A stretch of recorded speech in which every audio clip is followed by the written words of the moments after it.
नमस्कार दोस्तों, आज का हमारा टॉपिक है नेपोलियन बोनापार्ट। उनका जन्म 15 अगस्त 1769 को और मृत्यु 5 मई 1821 को हुई थी।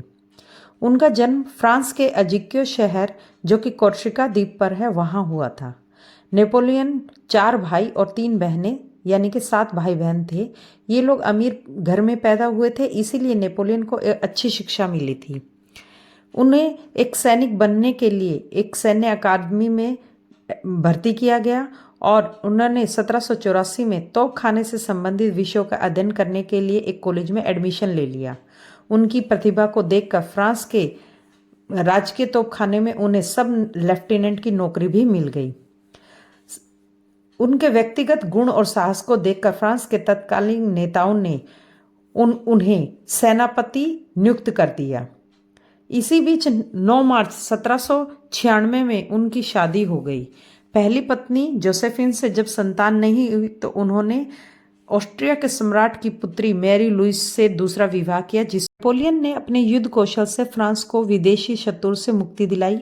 अपने अदम्य साहस और वीरता के कारण वह 27 साल की उम्र में ही फ्रेंच आर्मी ऑफ इटली का सेनापति बनकर सार्डिनिया पर विजय प्राप्त करने चला गया। अपने युद्ध कौशल से उसने सार्डिनिया को आत्मसमर्पण करने पर मजबूर कर दिया और उसका क्षेत्र फ्रांस को सौंप दिया। नेपोलियन का अगला विजय अभियान ऑस्ट्रिया पर आक्रमण करके वहां के सम्राट कैम्पो फोर्मियो को संधि के लिए अपमानजनक शर्तों को स्वीकार करने हेतु बाध्य करना था। इसके बाद नेपोलियन ने टोलेंटिड की संधि पर पोप के हस्ताक्षर करवाकर फ्रांस की अधीनता स्वीकार करने पर मजबूर कर दिया। फ्रांस ने नेपोलियन को इंग्लैंड पर आधिपत्य करने हेतु भेजा, परंतु इंग्लिश चैनल की बाधा ने नेपोलियन को पराजय का मुंह दिखाया। नेपोलियन ने मिस्र को विजित करके पूर्वी एशिया में स्थित ब्रिटिश उपनिवेशों को भी अपने अधीन करने का निश्चय कर लिया और 1798 में 35,000 सैनिकों के साथ कूच कर दिया। उसने रास्ते में माल्टा, पिरामिड, सिकंदरिया, नील नदी की संपूर्ण घाटी पर कब्जा कर लिया। अब वह भारत की ओर बढ़ रहा था, लेकिन ब्रिटिश नौसेना की शक्ति ने उसे नेपोलियन आगे बढ़ने ही नहीं दिया। युद्धों से वापस लौटने पर उसने अपने राजनीतिक कुशलता के बल पर अपने आप को वहां का शासक घोषित कर दिया। फ्रांसीसी जनता ने 15 दिसंबर 1799 को उसको अपना सम्राट स्वीकार कर लिया। 25 दिसंबर 1799 को उसने देश का नया संविधान लागू कर दिया। 1804 में को सीनेट ने नेपोलियन को फ्रांस के सम्राट के रूप में स्वीकृति दे दी। शासक बनते ही नेपोलियन ने देश की अर्थव्यवस्था, शिक्षा, प्रशासनिक, सैन्य और न्याय प्रणाली में कई सुधार किए।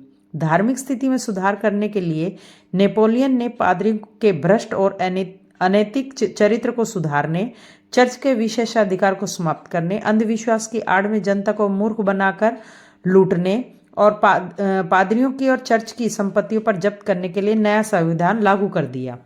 माना जाता है कि 1814 तक नेपोलियन ने सम्राट के पद पर रहते हुए कई महत्वपूर्ण सुधार के कार्य किए, लेकिन लिपजिंग के युद्ध के बाद फ्रांस के सम्राट का पद त्याग कर देश निकाला मिलने पर एल्बा द्वीप में उसे रहना पड़ा।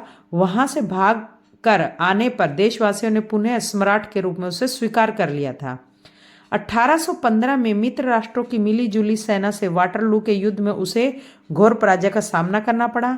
इंग्लैंड के समक्ष आत्मसमर्पण करने पर उसे दोबारा से सेंट हेलेना द्वीप में भेज दिया गया। 6 वर्षों का यातना पूर्ण जीवन जीते हुए नेपोलियन ने अपनी आखिरी लाइनें लिखी थी, मुझे सोन नदी के तट पर फ्रांस की जनता के बीच दफनाया जाए ताकि मैं बहुत अधिक प्रेम करता हूँ। हालांकि नेपोलियन बोनापार्ट की मौत को लेकर इतिहासकारों में मतभेद है। अधिकांश मानते हैं कि उनकी मौत पेट के कैंसर से हुई थी, लेकिन कुछ मानते हैं वाटरलू की लड़ाई में हार जाने के बाद नेपोलियन को 1821 में सेंट हेलेना द्वीप पर निर्वासित कर दिया गया था, जहां 52 साल की उम्र में उसकी मृत्यु हो गई। दोस्तों, आपको अगर मेरा वीडियो पसंद आ रहा है तो कृपया कमेंट सेक्शन में जाकर कमेंट करके मुझे बताएं कि ये वीडियो आपको कैसा लगा और मुझे किस विषय पर वीडियो बनानी चाहिए। धन्यवाद।